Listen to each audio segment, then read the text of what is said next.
বিজয় করো এবং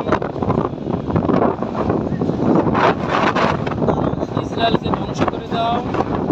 হে আল্লাহ, দেখো কত রিস্ক নিয়া ট্রেনের নিচে কোনো জায়গা নাই, সবাই ছাদে, যেদিকে চাকায় শুধু লোক আর লোক।